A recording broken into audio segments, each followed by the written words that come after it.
Welcome back, everybody. I'm Simon Severino, your host. And today, for the second time, we have the Pitch Whisperer in the house. He has a new book out, and I had to have him on the show. The book is called The Sale is in the Tail, and it can improve our businesses. It's a business fable about the power of storytelling as a sales tool. And I want all the good sales tools for you people. So I asked, John, please come back to the show. Let's share this with everybody. And he said, yes, people. And we will explore how you can tell your story, how you can tell your company story, and how to tell a case story. Very practical stuff. It has improved my sales. It might improve your sales. Welcome, everybody. John Livesay. Thanks for having me, Simon. Great to be back. So cool to have you here. And my God, I will tell about my favorite things from the book. But I have seen this person changing lives in 15 minutes. So if you go, oh, another book, no. This person has changed life in front of me. In our mastermind, he picked 3 people. He said, tell me what your offer is. He deconstructed it. He reconstructed it. And now it makes sense.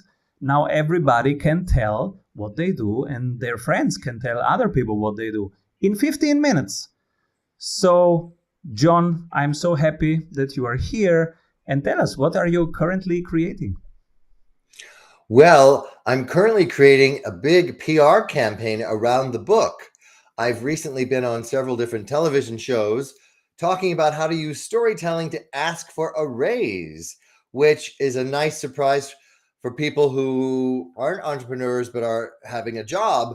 But even if you are an entrepreneur and you have people working for you, you might want to learn what skills they might be using to ask for a raise and decide whoever tells the best story. And when they ask for that raise as one of the big outcomes, all geared to creating buzz for companies to hire me to come in and be their sales keynote speaker at their annual meetings. That's, by the way, people, that's John's second superpower. I did not know what PR is. Public relations, I did not know what it is, and never tried it, never needed it, never knew what it is. And then John comes and says, Simon, and I go, oh, where did you get that from? Simon, that's how you do PR. And I go, oh. So, and he's the master. Yesterday I saw you on television. Yes, in Canada. So people, if you have something that you want to get across more, this is the man. And you are helping airports getting a win. Are you allowed to share? Well, I'm allowed to share the concepts of it. So I help architects who are competing against other architects. When one of them hired me to help them with their 1-hour presentation or pitch, they don't like to call it a pitch. They call it an interview, but it's all selling. So they made the final 4, and it was between them and 3 other firms. And whoever told the best story is the one that got the sale. And by the way, when you win an airport renovation, that's $1 billion sale because it's a 5 or 6 year project. So 8 people had to present within 45 minutes. And so we needed a little personal story to make people feel like they could get to know them a little bit. And then we turned some of their previous work into a case story, as you described earlier, instead of just some boring before and after pictures that didn't really tell a story. And that's what allowed them to win. Yes, this is also one of your concepts that I really love, and I have applied it. So how do you tell other people about where you can bring them? You can make a case study, number. People exactly. don't care so much about so much analytics. You say, no, carve out the story. Can you unpack that? Yes. A good story has 4 parts. The exposition, you want to think of yourself like a journalist. Who, what, where, when. Paint those details so we're pulled into the story. Was this last week, last month, last year? Who's in the story? Where are we? And then you describe a problem. And Simon, the better people become at describing a potential buyer's problem, the more that buyer thinks they have their solution. And then the secret sauce to any good story is the resolution. What happens after they've hired you? Give us a future look at that life. because without that resolution, the story is just okay. But if you really want to make it memorable and tug at heartstrings so people open purse strings, have that resolution in your story. You know what I'm curious about?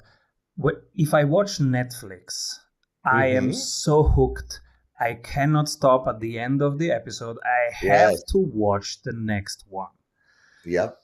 And so my first question is, how the hell do they do it to craft that? And the second is, how can we use that in business? Well, in storytelling, it's called an open loop. And you plant a seed of what your brain wants closure. And you know the way the brain works more than anyone else I've ever met. And so when you say, I'm going to tell you about the time I met Michael Phelps, and then your brain's going, oh, I need to hear that story. I need to hear that story. And then I start talking about something else. You're waiting for that story. And what they do in movies and TV, when movies do it for wanting you to see the sequel, there's an open loop. I need to find out what happens. It looks like there's a car crash. Did anybody survive? Whatever it is that creates that. So when we're telling business stories, you just plant little seeds about, I'm going to tell you a story before this hour is up if you're in there for a presentation to win new business. Or sometimes you just sprinkle it in some of your emails.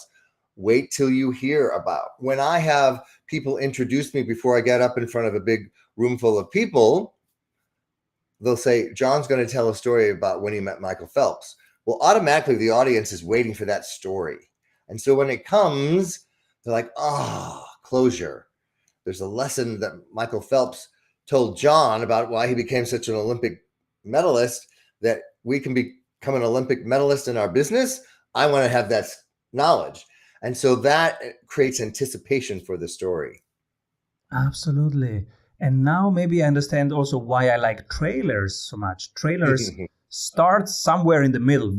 You are somewhere in action, but you don't know the context.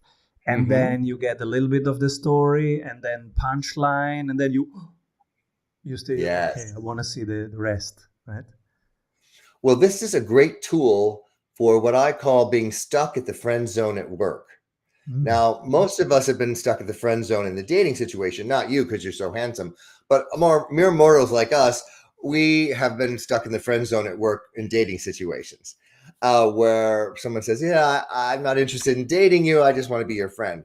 What that looks like in business is someone says, I'm interested. Simon, send me some information. And then it's crickets. Like, what happened? I thought they were going to buy. Well, I thought we had momentum. So the way out of that friend zone at work is to tell a story that intrigues them to go, I'm more than just interested. I am intrigued to find out what that could look like if we work together to get this outcome that you're describing. Oh, I have to study even more trailers. And my favorite exercise from your book is the 5-5-5. I have applied it. It really works. I was so pissed. I did the 5-5-5. Asked myself, in 5 months, does it matter? It was less of an that's thing. Great. Can you share that with us? Yes. So let's face it. Life is not always this linear path straight up and full of roses and sunshine 24/7. Sometimes we get frustrated. Sometimes we get disappointed. And sometimes we get rejected or really sad. How fast do we get back up is the secret. So it's a simple tool. Ask yourself, will this matter in 5 minutes? Let's say somebody cuts you off in traffic. You decide. Okay. Will it matter in 5 hours? Oh, maybe not. How about 5 days from now? Do I still want to be thinking about this? Is this really going to matter? Oh no, that'll just be a distant memory.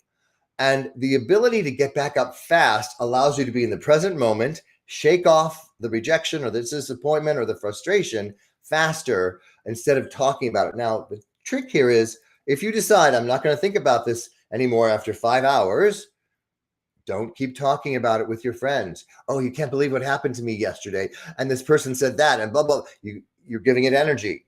Like, I'm only going to think about it for 5 hours and then I'm going to let it go. So I have people like you saying to me all the time now, oh, something happened. I 5-5-5'd it and I feel so much better. I let it go. Now, the good news with this tool is if something big happens, like several years ago, my father passed away, and I wish I had had this tool because I was very sad. But if I thought to myself, how do I 555 that? Well, how about 5 weeks from now, 5 months from now, 5 years from now? And if I could go back in time to my younger self in the height of that grief, I would say, you're still going to miss your dad 5 years from now, but you will not be this sad, I promise. So that's how we can use it. Just start with the 5 minutes, 5 hours, 5 days. And if you need more, just 5 that again. How did writing the book change you? Oh, well, it's the first time I've written a fable, a business fable. And it was so much fun to create a story about storytelling and look over my career and fictionalize some of the things that have actually happened to me and some of the things that I wished had happened to me in terms of being introduced to storytelling as a sales tool earlier in my career. And it was a lot of fun. I set it here in Austin where I live. So I actually used real life places. So in a way, it's also a love letter to Austin.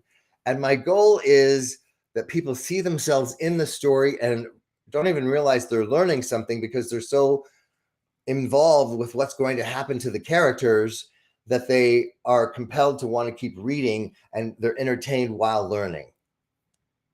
That's beautiful. And I'm curious, what happened when you met Michael Phelps? Haha, there's the open loop. Well, the way I met him was I was selling advertising for a fashion magazine in Los Angeles, and Speedo was in my territory.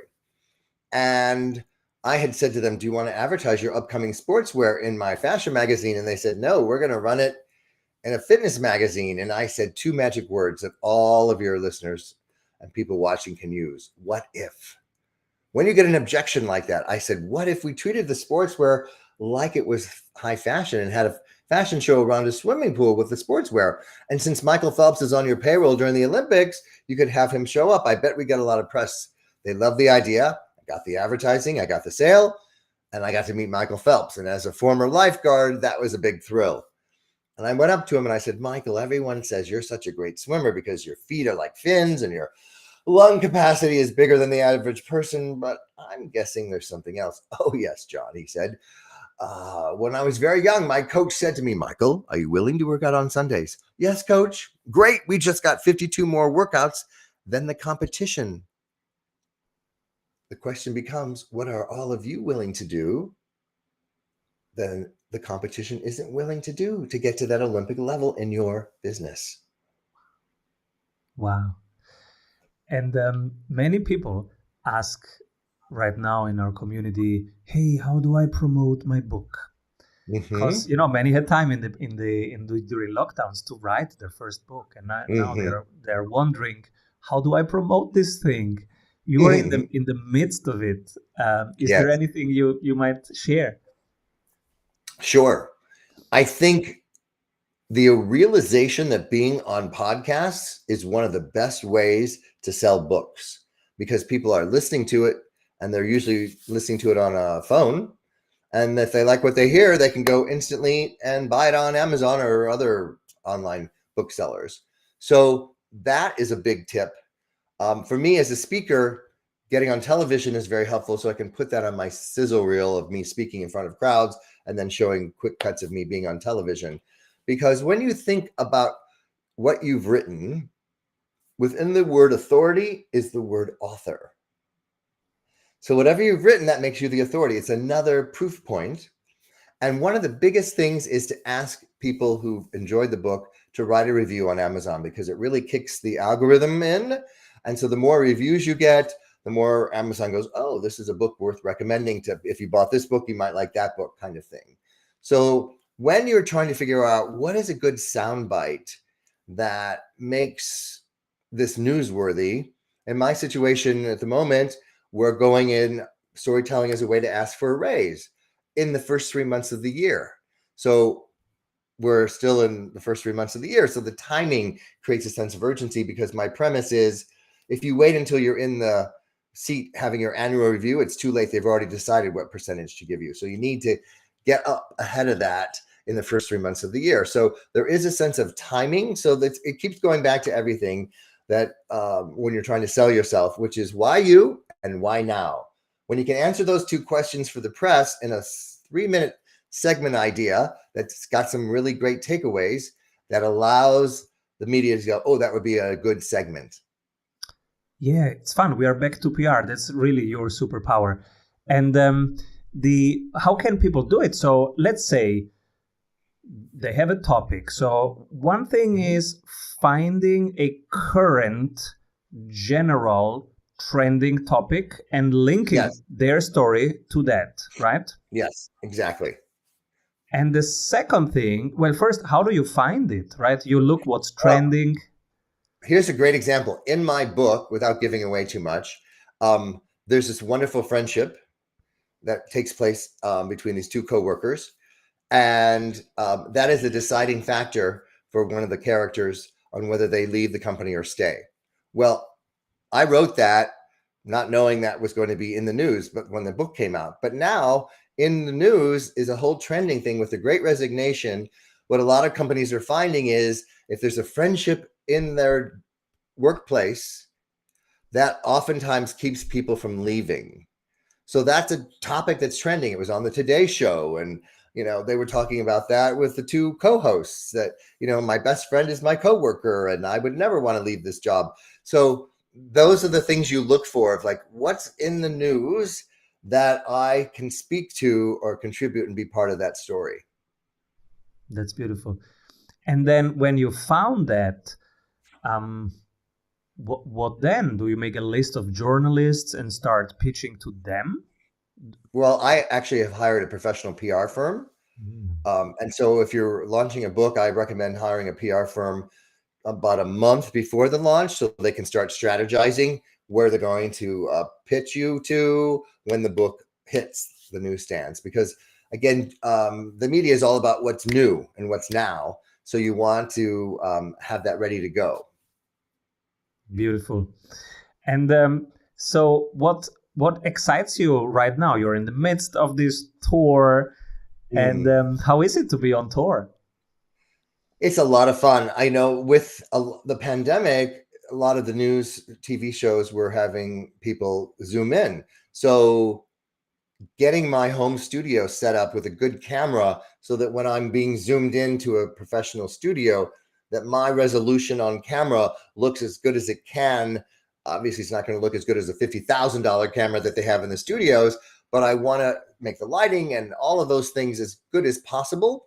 So again, all of this is investing in yourself and your business. Can you imagine all the effort of writing a book, hiring a publicist, they get you a TV booking, and then the footage isn't usable because the camera you have is not good enough to make you look good. That's like an athlete getting all the way to the finish line and then not crossing it. So you always are having to ask yourself these questions. And like, is this a good use of my time? Is this a good use of my money?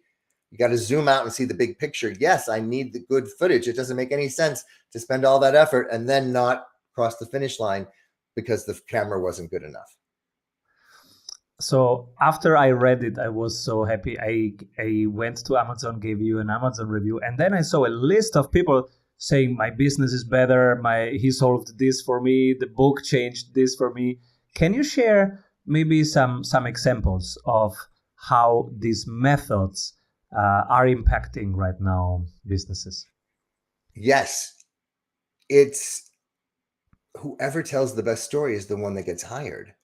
So no matter what it is you're selling, if you're a coach, if you're a speaker, if you're someone selling a medical device, instead of just pushing out a bunch of numbers and overwhelming people and confusing them, they learn step by step in the book as a template on how to structure your story and some examples of it in action. So it's not just an intellectual concept. And so I've had one client, they were selling a medical device and they were saying it makes the surgeries go 30% faster. Now they tell this story. Imagine how happy Dr. Higgins was 6 months ago down at Long Beach Memorial using our equipment, and he could go out to the patient's family in the waiting room an hour earlier than expected. And if you've ever waited for someone you love to come out of surgery, you know every minute feels like an hour. And he came out and said, good news, the scope shows they don't have cancer, they're going to be fine. And then turns to the rep and says, that's why I became a doctor, for moments like this. Now that rep tells that story to another doctor at another hospital. And here's a secret, Simon. that doctor sees themselves in the story and says, that's why I became a doctor. I want your equipment too. So they're no longer pushing out 30% faster. The doctor is the hero in the story. Here's the big takeaway for everybody. Whatever story you tell, don't make yourself the hero. Make the person in the story the hero that you're pitching to. So if you're pitching to a doctor, tell the story about a doctor that was a hero. So they see themselves in it. When someone sees themselves in your story, the closing is so easy. You simply say, does that sound like the kind of journey you'd like to go on? It's an invitation. You're not pushy. They've been pulled in to the story. They see themselves in it. And then you just simply ask that question and it completely changes how you feel. And the outcomes are usually 3 to 4 times higher than they were just pushing out facts. This is so important. Everybody listening right now, what's the first thing on your website? What's the first thing on your sales material? Do you start with the hero? Double check. We do a monthly website critique where everybody can bring in their website and then we help them define it. And what we see is at the beginning, I am so smart, I am so big, I am so great. How do you help people shift that? Well, on my own website, which is just my name, johnlivesay.com, and it's taken a long time, I have an image of me in front of a big crowd so that instantly an event planner or a client looking for a speaker goes, oh, he's a speaker. And he's in front of a big crowd. I've mitigated the risk of hiring me. This is not my first time doing this. And then I've come up with 6 words that describe my promise, which is, those 6 words are, tell better stories, win more sales. And you instantly know what I promise and the outcome within 6 words. It takes a long time to sum up everything you do in 4 to 6 words that people instantly can see the image with those words. They know exactly what kind of speaker I am and what my niche is. Wow, that's powerful. 6 words. How long did it take you, and what was the process to distill it to 6 words? It was a long process. I mean, it used to be a little paragraph about whoever tells the best story gets the sale and all this other stuff. And I was like, it's still too long. And I had some help with some other professional speaker trainers that were, getting to the core essence of it. And now I've even narrowed it down where I can give out a little life preserver token and it says, tell stories, win sales. So it's a nice little handout I give the audience. And so there's just, like this is your life preserver. If you feel like you're drowning in a sea of sameness, and it just reminds them, oh, right. So, if you really want it, but then for the website, we said, let's have a little more descriptive of a promise. So let's not assume that no one's telling stories. Tell better stories, because even if you're telling stories, they can always be better. And not just win sales, win more sales. So that's what the website was. So it was quite a bit of thought and effort that went into that core message. That's the old Mark Twain saying, right? If I'd had more time, I would have written you a short letter. That's beautiful. And it is okay, people, if it takes you some time. The process is important, and you can shorten the process by calling John Livesay, by the way. So, and the book, The Sale is in the Tail. If you want to go on Amazon right now, feel free. The Sale is in the Tail. It's a really good book. And I have so many questions. I'm also curious, how did you decide the topic? How did you break down the structure? What was that process? Well, writing a fable, I wrote down a list of characters, and some people are main characters, right? And then a lot of things spin off of them. And then there are minor characters. So for example, the lead character in my book is named Ben. And then there's all the little details. Like he goes to Starbucks and they misspell his word name and they write bend on the cup, right? And so he's like, oh, is this, I'm supposed to be more flexible. So there's little nuances like that that really make the story relatable. And then Ben has a sister who has a husband who also has a daughter. Now, Ben's sister's husband gets a name, but is pretty much a minor character in the overall story. So you need to figuring out how many characters are there. Is it going to be easy for the reader to follow all these characters? But one of the main reasons I wanted Ben's sister to have a daughter was so there would be a scene where he's babysitting her, and she asks him to not read her a story, but tell her a story.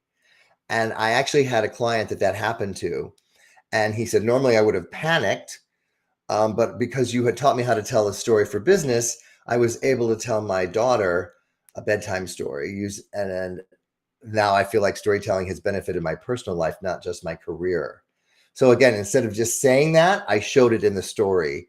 So that was also part of the process. Do you have examples of people or companies doing storytelling quite well with their brand right now?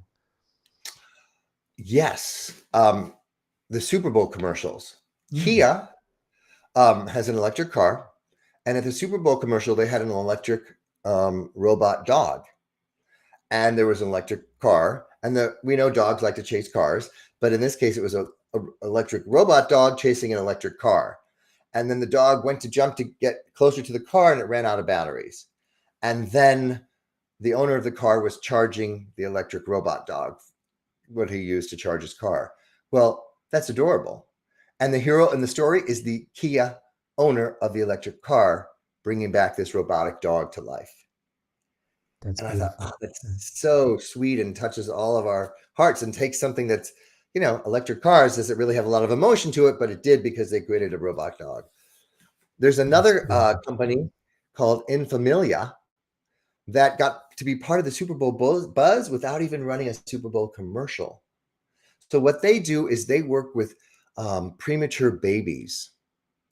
So they ran a whole campaign and said, these babies were due on February 13th, which is when the Super Bowl aired, but they arrived February 6th, and we're taking care of them.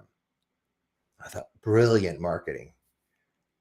Tugging at the heartstrings, big time. Absolutely, yeah. And so timely and so deeply touching. Wow. Boom. That's cool.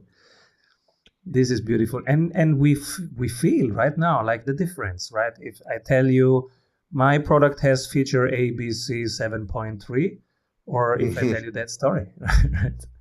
Yeah. And we're getting more and more and more because we are all in the internet now. Every client is just one click away from our competitors. So how do we stand out? How do we cut through the noise? This is really what your book is about. Every single page.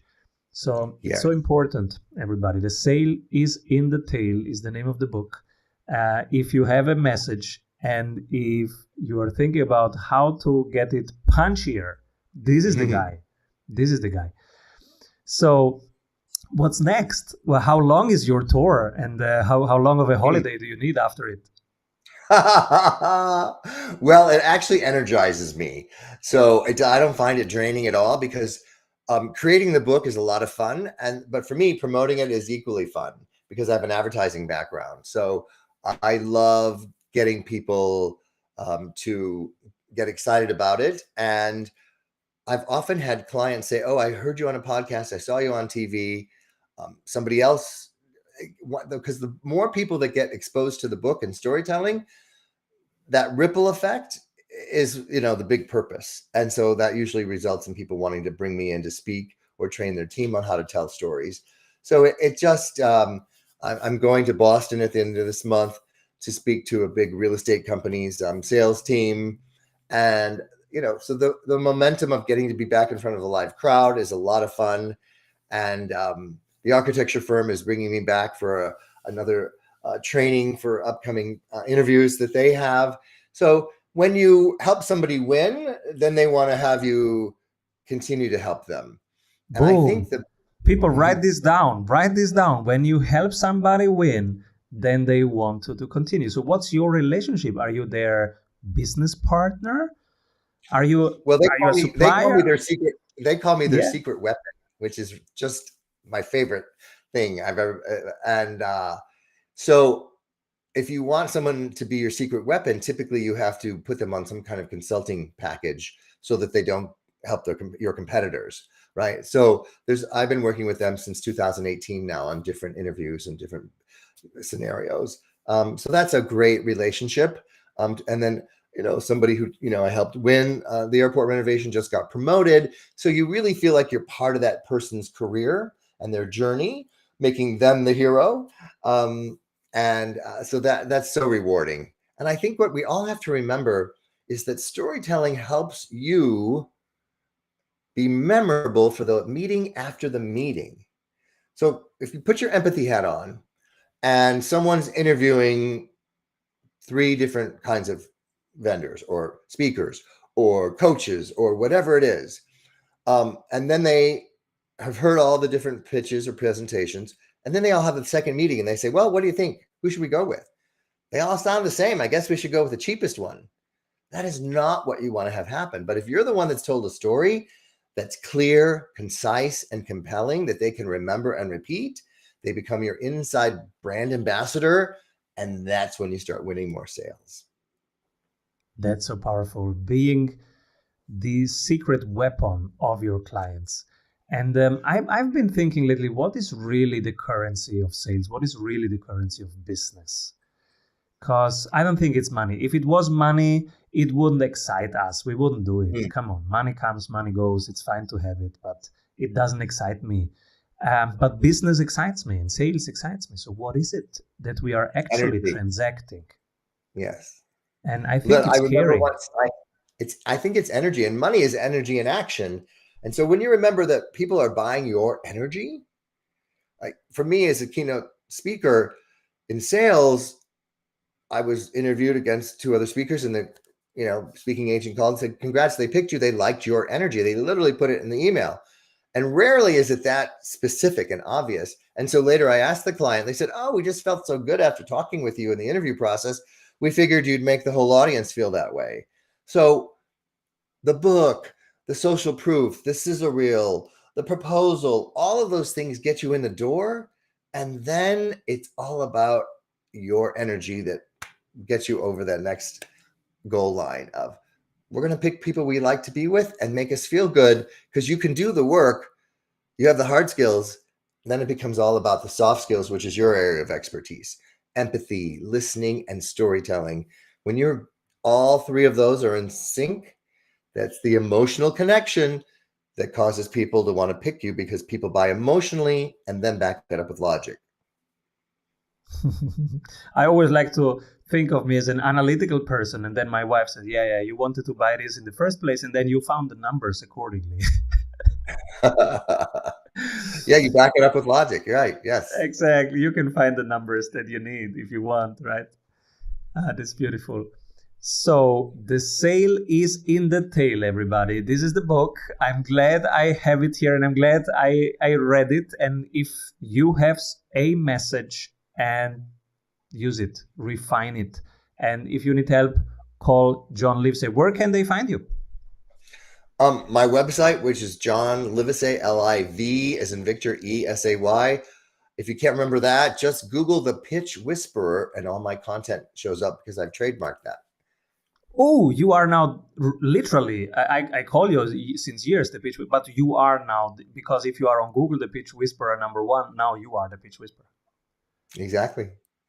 No place for a second one. Stand out. Yes, that's part of the branding, right? Beautiful. Wow, congrats. And so thank you so much, John. Please write another book, because I want you back on the show. And thank you, everybody, for listening here. Grab the book, John Livesay, everybody. Keep rolling. Thank you, John. Thank you.